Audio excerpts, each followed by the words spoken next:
Hello बच्चों, let's read this question. Let a is equal to set 1 2 3 4 5 and b is equal to set 1 2 3 4 5 6. Then the number of functions f a to b satisfying f1 plus f of 2 is equal to f of 4 minus 1 is equal to. तो यहाँ पे देखो, मैं number of functions find out करने हैं जो कि इस गिवन रिलेशन को या गिवन इक्वेशन को सेटिस्फाई कर रहे हैं. ठीक है, तो स्टार्ट कर लेते हैं हम की कॉन्सेप्ट से. तो देखो की कॉन्सेप्ट, अगर फंक्शन a टू b में डिफाइंड है, ठीक है, तो हम क्या करेंगे यहां पे,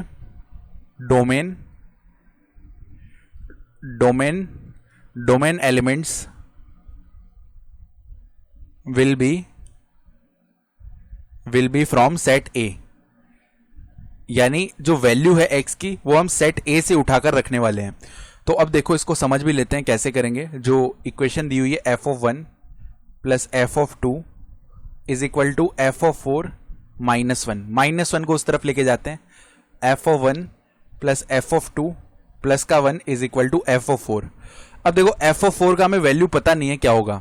ठीक है, यानी हमने सेट a से 4 को उठा के फंक्शन में रखा, तो सेट b से हमें कुछ वैल्यू मिलने वाली है, क्योंकि फंक्शन जो है वो a से b में डिफाइंड है, हमें पता है. तो जो हमारे पास आउटपुट वैल्यूज है वो b से मिलेंगी, ये भी हमें पता है. तो आउटपुट वैल्यूज देखो, 1 मिल सकती है, 2 मिल सकती है, 3 मिल सकती है, 4 मिल सकती है, 5 मिल सकती है, 6 मिल सकती है. इनमें से ही होगा f4 का वैल्यू. यानी मैक्सिमम वैल्यू इसका 6 हो सकता है, ठीक है, और मिनिमम वैल्यू इसका 1 हो सकता है, यानी 6 से बराबर या कम हो सकता है. ठीक है, तो हम क्या बोल सकते हैं कि f of 4 is less than और इक्वल टू 6 है ना. तो f of 1 plus f of 2 plus 1 ये लेस देन और इक्वल टू 6 हो गया. और 1 को अगेन उस तरफ भेजा, तो f of 1 plus f of 2 ये लेस देन और इक्वल टू 6 माइनस 1 यानी 5 हो गया. अब मैपिंग करके देखते हैं हम. देखो यहां पे अगर हम बोलते हैं if f of 1 is equal to 1 है, ठीक है, f ऑफ 1 का वैल्यू अगर 1 आ रहा है, तो f ऑफ 2 क्या हो जाएगा, f ऑफ 2 का वैल्यू क्या क्या रख सकते हैं. देखो 5 माइनस 1 4 हो जाएगा. तो f ऑफ 2 का वैल्यू लेस देन और इक्वल टू 4 होगा, यानी 1 भी रख सकते हैं, 2 भी रख सकते हैं, 3 भी रख सकते हैं, 4 भी रख सकते हैं. तो टोटल नंबर ऑफ मैपिंग कितनी हो गई, 4 वेज हो गई. ठीक है, फिर second case, if f of 2 का वैल्यू हमने रखा 2, तो यहां पे f ऑफ 2 का जो वैल्यू है वो क्या क्या आ सकता है. देखो f ऑफ 2 लेस देन और इक्वल टू कितना हो जाएगा, अब 3 हो जाएगा, यानी 1 भी रख सकते हैं, 2 भी रख सकते हैं, 3 भी रख सकते हैं. इस केस में 3 वेज आ गई. ठीक है, फिर f ऑफ 2 का वैल्यू अगर रख दिया 3, तो सॉरी, ये यहां पे f ऑफ 1 है, नॉट f ऑफ 2. ठीक है, यहां भी f ऑफ 1 है, तो f ऑफ 2 का वैल्यू क्या आ जाएगा यहां से. देखो 5 माइनस 3 2 हो जाएगा, यानी 1, 2. तो यहां पे मैं मिले केवल 2 वेज.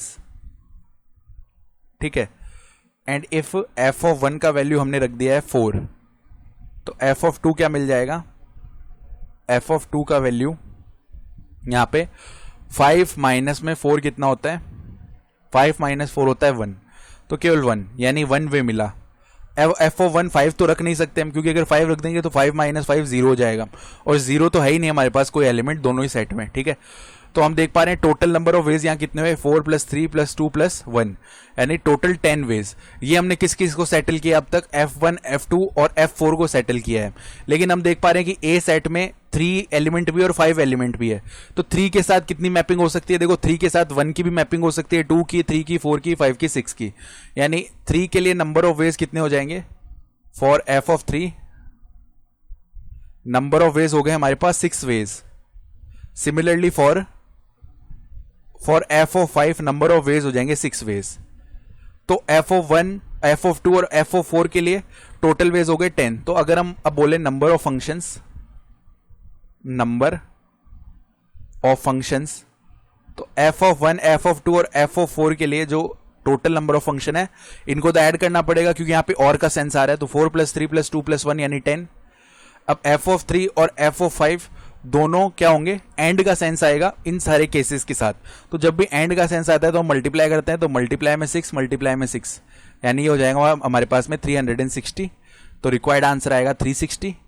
ठीक है, I hope you understood this explanation. Best of luck.